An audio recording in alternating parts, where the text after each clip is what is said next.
Yo, what's up, Dope Ones? My name's Louis, and this is the pilot episode of Dope Ones TV. Today, we kick it off with one of the performers from the Dope Ones music night, Danny. You may also know him by his stage name, SaiKong. SaiKong is an artist, producer, and DJ, well known around Hong Kong for being part of the music collective 7 on 7. I'll tell you what, I'm really excited about today because Danny is so natural at just creating a buzz, you know, just getting people excited both on and off the stage. So let's get right into it, man. Let's go get it. Okay. You good? It's good. Stay healthy, bitch. Hell yeah. Get some of that good shit in. Alright, man. Well, I mean, we're here like 2 weeks after the Dope Ones music event at Artiverse. Let's reflect on the show just a little bit. What were your high points of the show, man? Like how did you feel coming on the stage? How did you feel whilst you were performing? One word, dope. Dope! Hell yeah. That's all I felt, bro. I'm not gonna lie to you. I felt dope as a motherfucker. Yeah. Sorry for my cursing, but I have to. That's how lit it was, you know. First of all, let me speak on being on the stage. One, it was an amazing opportunity. Just every time I get on the stage, I hold that fucking mic. It's a dream for me. So just for that to happen, it's fucking beautiful. The secondly was I was very happy. The crowd was very. Well, they went from not vibing to vibing all the way. Yeah, so man. I mean Yeah. that was one thing. And thirdly, the behind the scene, the team that worked behind it. I mean, organized. Everybody was on point. I guess everybody was also pushing hard on the vision. So everybody knew the vision, and everybody was on a mission. So everybody played a part, and the show went actually perfect. And there was nothing else I could say but blame my own mistake. So nice, alright, man. Shit happens, and we come out of it strong. Now that's how you know a show is good, bro. When you can only look at yourself and be like, okay, I can only blame myself for this shit, not others. So that's how you know it was a fucking good show. And from the audience point of view, they couldn't see shit that happened. I mean, that's what a showbiz is, right? So I mean, that's the beautiful part about it. Have you done something like that before? I have done something like this, but this again, like I said, every time I do something like this, it's always new to me. So this again was another new experience for me. Not just performing in a city like Hong Kong in a peer, but also being able to have different. I've never performed with that type of crowd. Meaning Web3 fans, people who are really involved with that Bitcoins, whatever you name it. People really into the digital world. So I mean, that's I think one thing that got me really excited to know that whether you're a rap head fan, whether you are a Web3 fan, whether you're a geek or a nerd or anything, you can actually fucking enjoy the fucking music. Yeah. And I think that's what that night was about, and we actually brought it in. I mean, you could see that just by the crowd. You know, I think they were all asked to sit down because that's what music shows are like in Hong Kong at the moment. Unfortunately, with COVID. But these guys, they were bumping. They loved it. You got them hyped, and it was sick. Funny story actually. Before I got on the stage, the guy, this guy behind the scene prepping out all the stage and everything. Yeah. He was like, "Hey, make sure they cannot stand up." Because during my rehearsal, I was like, "I'm about to make them stand up." Yeah. And all that. So when I came in, he told me that like, "Oh, they cannot stand up." I was like, "Okay, don't worry." All right. No and problem. it happened. The last songs, everybody stood up and everything. I was like, "Hell Yeah. Now this is fucking dope." I'm that jigger nigga with a 6-0 figure. Walked up, sweet brown sugar with 6-cent figure. High five, count my figure, she can taste that dinner. Night drive, icky as she figure, itty bitty, kitty, let me get down with her. Out loud, hit it 16 on the 4-4, she hit the dance floor. Well, I mean, talking about the fans, man, you definitely got a couple more new fans after that show. I'm sure they want to learn a little bit more about you, a little bit more about your background. You know, what brought you to the place where you are now as a musician, as an artist? I would say passion, bro. Passion and faith, and that's it, bro. I mean, that's the two words. Passion because I saw what I had, I saw what I need, I saw what I can do, what I can bring on the table, and faith because sometimes it seems very blurry. You know, you really never know. Especially the music is such a huge thing. Everybody's doing it. Everybody want to be an artist. Yeah. Everybody want to be Jay-Z. Yeah. Everybody want to be the next big thing, right? It's difficult to break through. Yeah. So I've always had this just dream of doing music and pushing it. So I think just that consistency of passion and keep it growing and keep going. That's what pushed me to be here today. Nice. Never giving up on your dream. Respect. And that at the end concept just kept going. And Respect. Yeah, man. I mean, at Dope Ones, that's exactly exactly the kind of people that we're looking for. Which man. is People why I with that fuck drive, with Dope bro. One, bro. At first, because I mean, look at this fucking NFT, bro. Once Scotty explained to me the vision behind it, I was like, this is actually an artist, but as artist, you don't see his soul. Yeah. Which is a beautiful thing Yeah. because I can relate with that. Yeah. Being an artist, where one thing I say as being an artist is, be the flow, but don't sell your soul. I like that. And we should get that on a t-shirt. So I think it's always been my big saying, which is why I really fuck with this, even just the NFT art of it, because just as an artist looking at it, it's really show you that concept of the struggle of an artist, of how it is coming up. You have to sell all yourself because we are the product. Yeah. Our music is the product. Our life is the product. So yeah. Essentially, I mean, that leads me on really well to the next question is, what are your troubles? Like what issues have you experienced trying to make it to a place that you want to be in terms of being an artist, in terms of being a musician, in a place like Hong Kong as well? That's an interesting question, man. Tough.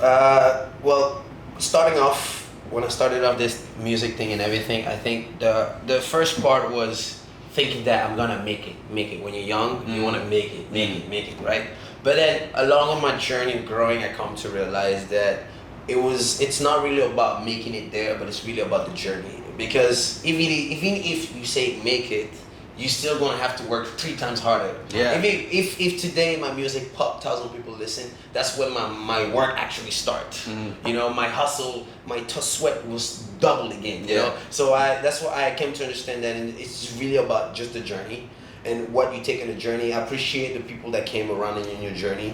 You know, and in this music thing, you will meet all different type of people. That's the beautiful part. You know, where music is such a universal language that we can speak to each other in different ways. Yeah. So I think I cannot say that it brought me a long way. The trouble was, of course, in Hong Kong was my language. I rap in English, right? I'm half Chinese, but I don't speak Chinese. Yeah, my grandma tell me that all the fucking time.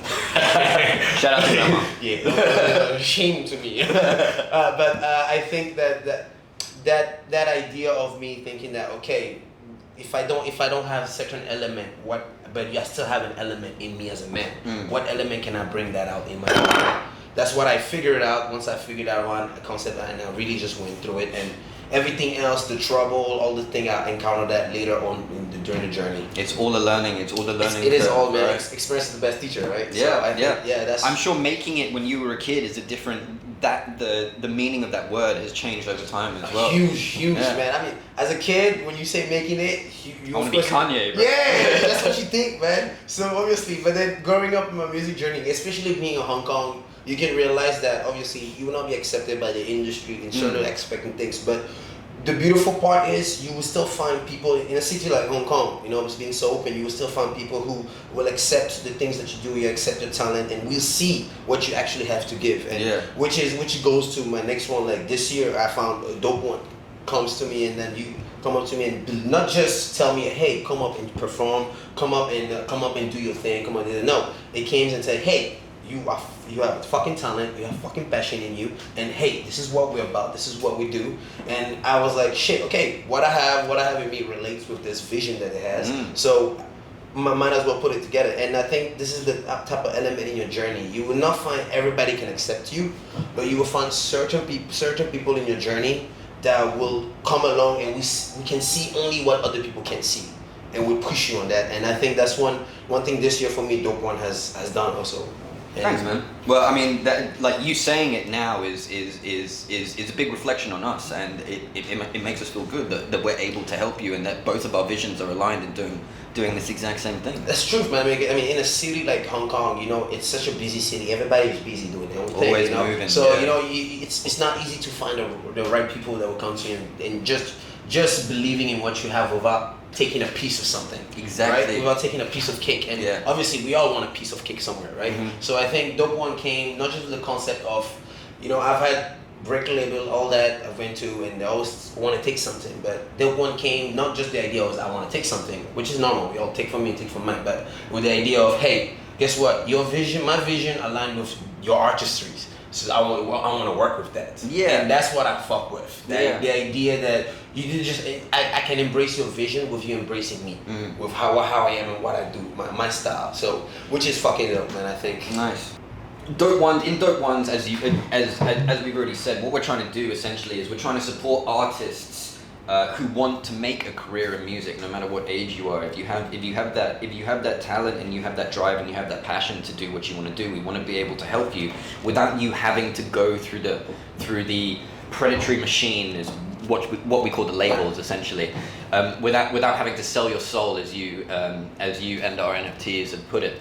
If you say when I was younger, first of all, I wish when I was younger Web3 existed. I would have made money right now. Yeah. Cheers to that. Yeah. But no, it didn't. But now the idea. But truth is, if it did then, and if a dope one came to me and do it, and then I was very excited. You know, any opportunity that came to me, I would have taken it. So I would say that I don't know the outcome of it, because when you are young and so much comes to you, especially you are so driven, you can get lost in the drive. Yeah, that's very true, right? You can get lost by opportunity coming up to you. This is coming to you, so you really don't know how things will really turn out. That's the fact of it. So really, I think that if 10 years Dope One came to me and I have this, me being my young self, will be excited, be all over the place, but I will not have the professionalism, the experience that I will have as I've grown up and get me now.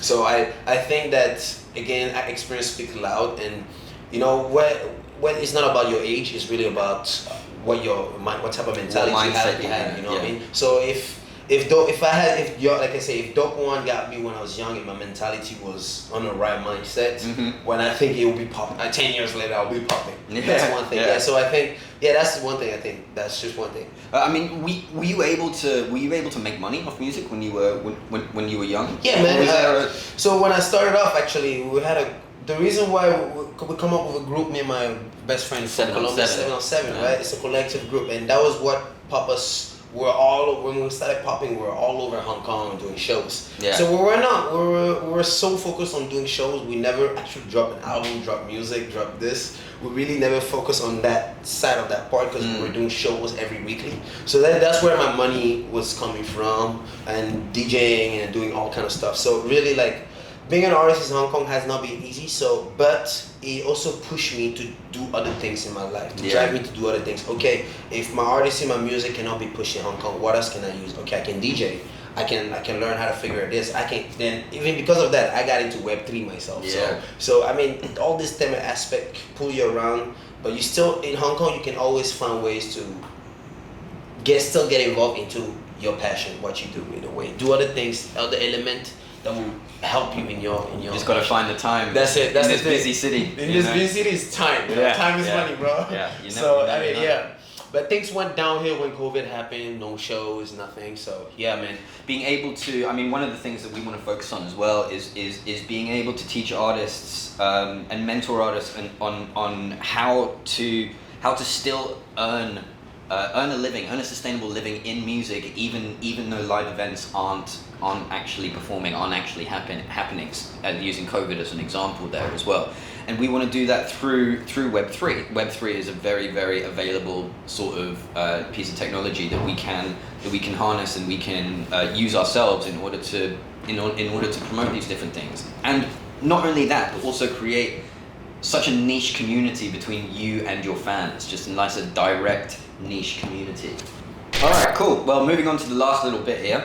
I want to talk about anything up and coming. Anything that can make the people excited. Any new stuff. Hell yeah, man. This year I'm coming hungry. I'm coming in hot. That's for sure. You know what I'm saying? I have a lot of music I'm dropping. Actually, to be honest with you, I haven't dropped music for this past 2-3 years since COVID. Yeah, I went low key so I can focus on working on my craft, improving my craft. Nice. So that's why this year I'm coming in hot. This year I'm coming. I have a lot of content coming up, a lot of music coming up, an album working on. Also have a 707, my team, working on an album. We have a few people working on with Colombian artists too. Nice. Yeah, so we have a lot of things coming up. Afro music, coming up with certain things with African music over there on the side. So a lot of few things coming up this year, but honestly, again, COVID, we will not have shows, so my focus was streams and pull my music out. And also, obviously, the funniest part was this year, my vision was, I was thinking about 3 months ago, I was like, hey, I'm gonna put my music on NFT. That was my goal. And to sell as royalties? No, an NFTs. Oh, I wanted to turn okay. my music on the NFT. Into That NFTs, was my okay, goal okay, this okay. year. Yeah. And then, funny story, Boris reached out to me, Dope One reached out to me and be like, hey, yo, we want to do this. And I'm like, I did not even hesitate because I'm like, this aligned with what the fuck I wanted This is year. exactly what's going This was on. exactly what I said Yeah. I wanted this year. I wanted to do and I was focusing on. That's why I got into Web3 in the first place. Okay. Well, yes, was to Okay. get more deep experience and everything. So once I released my music and all that, then Dope One came along. So I think it's a perfect alignment. Yeah, well, I mean, we were talking earlier about building in the downtime, right? And that's exactly what you've done, and that's exactly what we've done as well. I mean, it is exciting time, man. Especially like in Hong Kong. I feel like it's very difficult for Dope One to the vision that Dope One has. It's fucking incredible. Oh, yeah. Not gonna lie, but It's hard to do. It's gonna be a tough one Yeah. to do, especially in a city. We're trying to change like the world, Hong Kong. essentially, bro. But again, that's what makes you visionary, bro. That's what makes Dope One a visionary, you know. Thank you. Other than the word, you know. So I mean, my mom and my uncle always told me back home, you have a vision, you're on a mission, you're set. yeah, I like that. Yeah. I like that. Another thing to put on a t-shirt. Shit, we're gonna have a lot of t-shirts. It's gonna be cold winter. Well, I mean, you've got some new shit coming out. You've got a whole bunch of content you want to drop, Mr. Hungry. We got a couple things as Dope Ones. We'll be doing a little something in LA, similar to what we did here in Hong Kong towards the end of the year. But that's kind of like a sort of under the counter little sneak peek at the moment. So I mean, eventually we're gonna be promoting that. Eventually we're going to be promoting that, but you know, watch this space, guys. There's something to look out for still. Danny, my brother, thank you very much for performing with us, bro. Appreciate it, bro. Thank you for doing this little interview, Cheers. this little chat that we've got. Cheers. Is there a Instagram handle you want to shout out to the people? Yes, sir. You can follow me on SaiKong.wave. That's my Instagram. Daddy DJ DK. That's my producer Instagram. Find me anywhere. Instagram, Facebook, anywhere on social media. Discord. I'm Shadow San. So anywhere you want to find me, you gonna find me. You know what I'm saying? Yes, sir. You want my number? I'll give you my number. I only have one, but I got 2 phones though. Shh, ladies. All right, close it. I'm new, drop by, let me show you how to shoot through corners.